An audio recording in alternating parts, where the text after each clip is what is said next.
Assalamualaikum.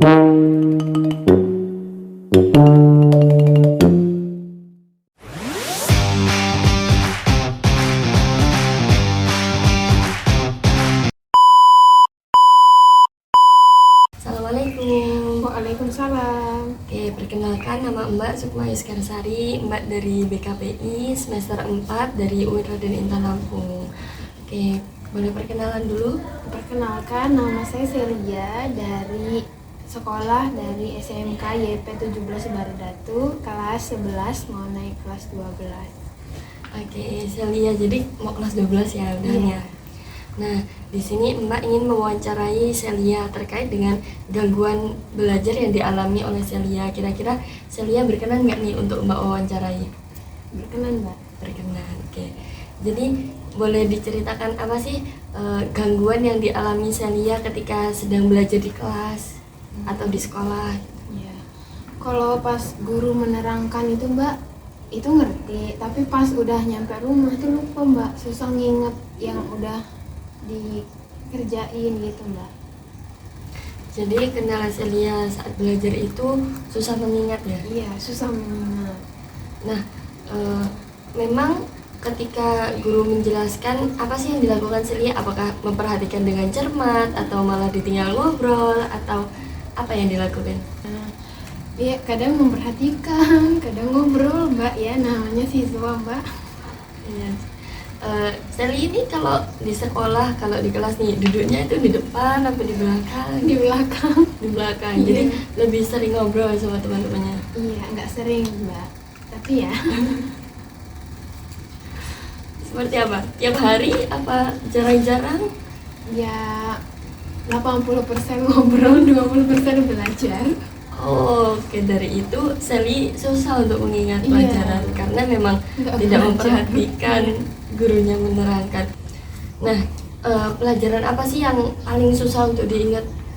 Pelajaran jurusan sih, Mbak, kan aku jurusannya akuntansi, jadi kayak akuntansi ini butuh penalaran gitu nah, Mbak, kayak susah untuk nalar dia nih transaksinya masuk ke debit atau kredit kayak gitu.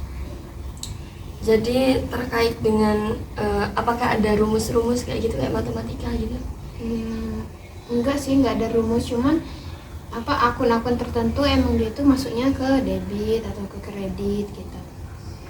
Oke, jadi terkait dengan materi jurusan ya malah. Iya, materi Kalau di luar materi jurusan apakah tetap sama susah mengingat atau lebih mudah atau gimana? Lebih mudah karena kalau materi yang umum kan sudah dipelajari dari SD sampai SMP kan, Mbak. Nah, ketika Sally merasa susah mengingat, apa sih yang dilakukan Sally untuk bisa mengingat? Apakah Sally berusaha untuk memperhatikan, belajar lagi, atau cuma sadar aja nggak ada usaha atau gitu? Kayak gimana? Ya, pertama tuh nanya temen, Mbak, nanya temen yang ngerti, terus kayak minta jelasin itu materinya gimana, terus ya terus belajar sama pakai catatan sendiri, terus ya kayak gitu aja sih, Mbak. Kayak gitu. Tapi itu berlaku di sekolah aja, apa Sally juga lakukan di rumah? Berlaku kayaknya di sekolah aja, soalnya kalau di rumah itu rada males ya, Mbak. Oke. Jadi itu dilakukan cuma di kelas saja, Iya, di rumah jarang. di rumah jarang. Menurut Celia nih, faktor apa sih yang mendukung Celia untuk sadar kalau kurang mengingat atau aku harus belajar dulu, belajar terus gitu? Nilai, Mbak, karena kan kalau kita nggak bisa nginget tuh nilainya pasti turun gitu kan, Mbak. Nah, jadi ya buat patokan aja sih, Mbak, nilai itu. Jadi Sally itu belajar mengingat itu demi nilai seperti itu. Hanya sebatas nilai aja. Ya biar paham juga, Mbak, materinya. Masa lulus akuntansi nggak ngerti kan, Mbak, malu. Oke, boleh juga. Terus menurut Celia nih, faktor apa yang harus dihilangkan oleh Celia sendiri ketika aku harus ingat, aku kalau kebanyakan ini aku nanti nggak inget-inget. Nah, itu apa sih yang harus dihilangkan? Ini apa namanya, ngobrol di kelas shift tadi, Mbak, terus kayaknya pindah duduknya jadi di depan biar merhatiin papan tulisnya tuh lebih kelihatan gede gitu kan, Mbak. kayaknya itu sih mbak. Terus belajar lagi di rumah mungkin materinya. Tapi sudah dilakukan oleh Celia belum? Apakah pernah sudah dilakukan terus gagal? Apakah belum pernah dicoba sama sekali atau kayak gimana? Dicoba tapi setengah-setengah mbak. Kalau ya duduknya di depan tapi masih ngobrol sama aja kan. Terus kalau belajar di rumah tapi nggak efektif juga karena nggak ngerti tadi tuh mbak. Kalau di rumah kan ada HP ya, Ya punya HP kan ya masnya. punya. Nah itu juga bisa jadi salah satu penghambat Sally nggak sih untuk belajar? Iya penghambat mbak. Kan sekarang kalau udah pegang HP itu udah lupa belajar gitu loh mbak. Udah keasikan scrolling. Nah, tapi Sally menjadwalkan nggak untuk belajar di rumah ketika pulang dari sekolah nih? Aku habis pulang dari sekolah, bersih-bersih, sholat, makan, terus belajar atau kayak gimana? Atau malam hari belajarnya atau kayak gimana? Nggak dijadwalin sih mbak, tapi keseringannya malam kayak udah sholat isya itu baru ada rencana. Tapi itu terlakukan nggak rencana tersebut? Dilakukan cuman tidak berulang gitu loh mbak, kayak seminggu baru belajar gitu. Tapi itu efektif nggak menurut Sally? Maksudnya dalam belajar ketika habis isya itu, apakah belajar tersebut itu dapat meningkatkan ingatan Celia atau sama aja kayak nggak belajar kayak gitu? Ya kalau habis belajar malam tuh pasti meningkatkan mbak, karena kan mengingat materinya dari malam, jadi pas besok paginya itu lumayan ingat lah apa yang mau dipelajari hari ini gitu. Nah, dengan Celia merasa kayak sebenarnya bisa loh aku tuh belajar terus untuk meningkatkan ingatan dalam pelajaran itu, sebenarnya ingin nggak sih Sally lakukan setiap hari? Pengen lah mbak belajar terus, cuman males, tapi kan kadang tuh ada kegiatan lain gitu mbak, jadi waktunya itu nggak ada, bukan nggak ada, susah membaginya. Susah membagi waktunya. Kegiatan yang lain yang dimaksud Sally ini benar-benar mengganggu nggak kalau waktu malam untuk belajar, atau misal Celia bisa menggantinya dengan di siang hari pulang sekolah? Enggak sih mbak, bisa diganti siang hari juga pulang sekolah, cuman emang seringnya dilakuin malam juga. Oke.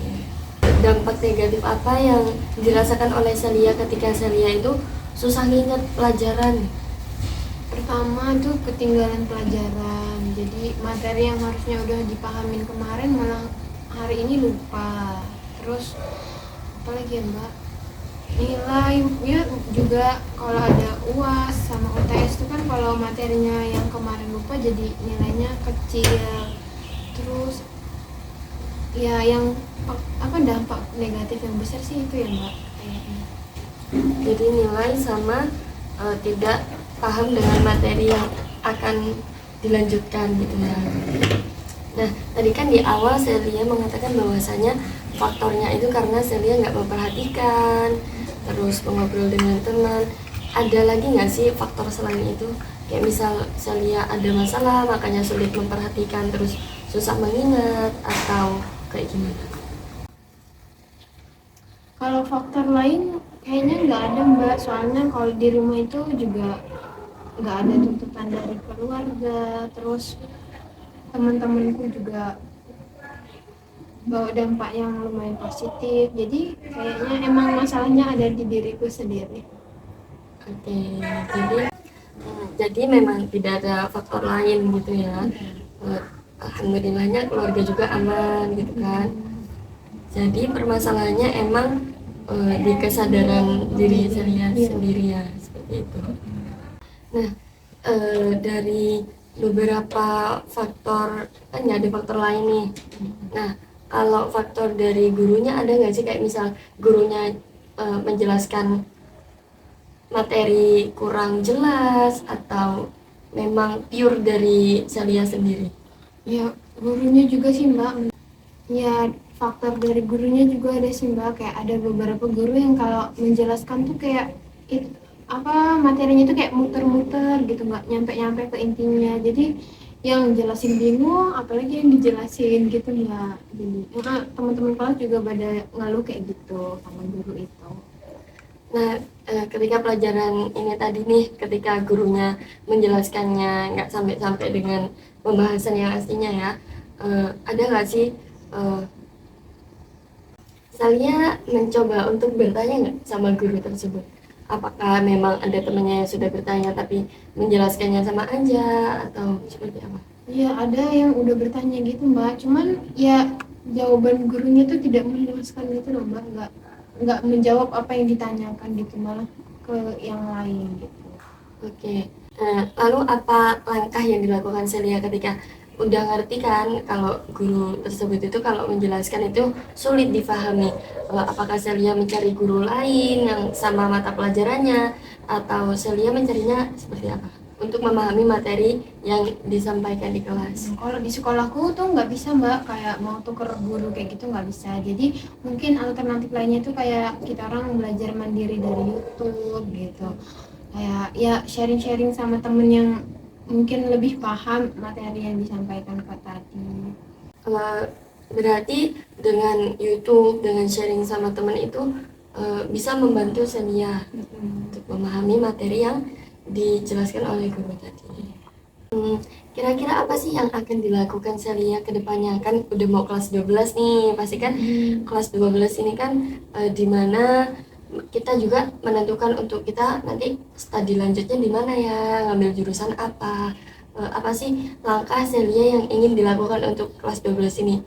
Kan banyak ujian-ujian seperti itu. Apa sih planning yang akan dilakukan Celia di kelas 12 nanti ini? Oh, kalau di sekolahku sebelum ada ujian itu ada PKL dulu Mbak. Jadi dia tuh kayak magang gitu di suatu apa ya perusahaan atau BUMN kayak gitu. Nah mungkin aku bakal magang dulu nanti. Nah, habis magang baru aku siapin buat ini ujian. Ujian yang kayak gimana? Kayak misal ujian sekolah atau ujian nasional? Ujian sekolah, praktikum kan kalau di SMK tuh ada praktikum kayak terus kan UN sekarang nggak ada Mbak, jadi kalau di sekolahku adanya UKOM, uji kompetensi buat dapat sertifikat akuntansi. Nah mungkin itu yang bisa nanti. Nah, dalam PKL itu kan magang ya. Nah, kira-kira Celia sudah merasa cukup gak sih? Maksudnya eh, apa yang dibekali oleh sekolah, apa yang dibekali oleh guru-guru selama 2 tahun sekolah ya, berarti kira-kira Celia merasa kayaknya ini udah cukup deh, kayaknya aku udah paham untuk bisa terjun di lapangan langsung atau kayak gini. Mungkin yang pertama kalau dari sekolah itu ada terus tingkah laku, sopan santun sama orang-orang yang ada di di tempat aku magang nanti. Nah terus kalau materi mungkin ya sebisanya aku gitu kayaknya Mbak, di sana nanti dikasih tugasnya apa kayak gitu. Oke, jadi sudah siap ya berarti. Insya Allah. Kalau untuk PKL sendiri, apakah sudah dijadwalkan, sudah ditentukan ini di mana selama berapa hari kayak gitu? Nggak ditentukan tapi kita orang tuh kayak direkomendasiin buat daftarnya kemana gitu Mbak. Kalau aku daftarnya di ini di BPKAD. BPKAD itu Badan Pusat Keuangan Daerah. Jadi aku daftarnya di situ. Oke.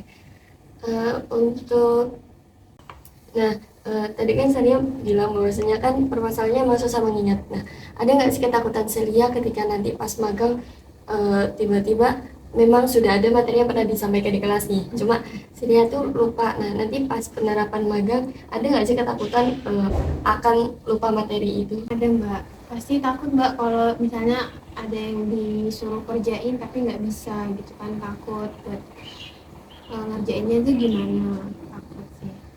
Nah, untuk mengolah rasa takut itu Celia, ya apa sih?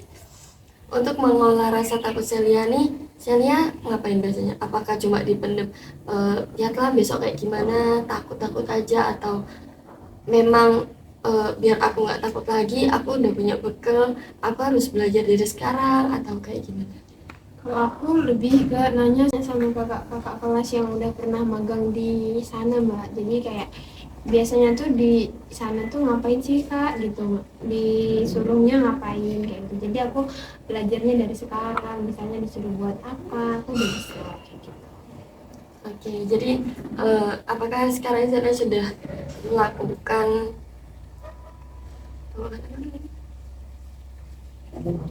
apakah sekarang saya sudah melakukan belajar bukan Mempelajari. apakah sekarang saya sudah mempelajari apa yang dikatakan oleh kakak kelasnya atau masih nanti aja lah mau deket-deket magang atau kayak gimana? Sudah sih Mbak, soalnya udah emang yang disuruh tuh emang udah pernah dikerjain, jadi kayak mengulas aja buat nginget-nginget kayak apa caranya tuh gimana gitu. Oke. Jadi Jadi udah cukup lah ya bekalnya. makan nasi motor. Jadi sudah cukup lumayan lah ya untuk bekalnya. Kalau untuk mentalnya nih, ketika nanti PKL apa sih yang dirasain? Apa ya Mbak, kayak ketemu orang-orang baru yang pasti di sana bukan sepantaran umurnya kan, jadi kayak mungkin lebih tua, jadi kayak apa sih menempatkan diri tuh di sana tuh nanti tuh gimana kayak gitu Mbak. Nah, harapan Celia ini untuk kedepannya kayak gimana? Ya harapannya kalau PKL-nya semoga lancar, terus nggak buat kesalahan yang fatal. Terus selesai PKL kan ada UKOM sama US, itu semoga bisa ngerjainnya. Terus dapat nilai yang tinggi buat sertifikatnya nanti. Terus bisa lanjut ke perguruan tinggi. Amin. Semoga yang diharapkan Celia tadi bisa sesuai dengan keinginan, bisa tercapai, dan semoga PKL-nya juga lancar, Amin. UKOM US-nya juga lancar, seperti itu ya. Jangan lupa diperbaiki lagi sistem belajarnya, semangat lagi belajarnya gitu. Di sini Mbak ngerti juga bahwa Celia ini udah tahu apa sih yang terbaik buat diri Celia sendiri gitu ya. Oke, Mbak cukupkan ya. Terima kasih. Assalamualaikum warahmatullahi wabarakatuh. Waalaikumsalam warahmatullahi wabarakatuh.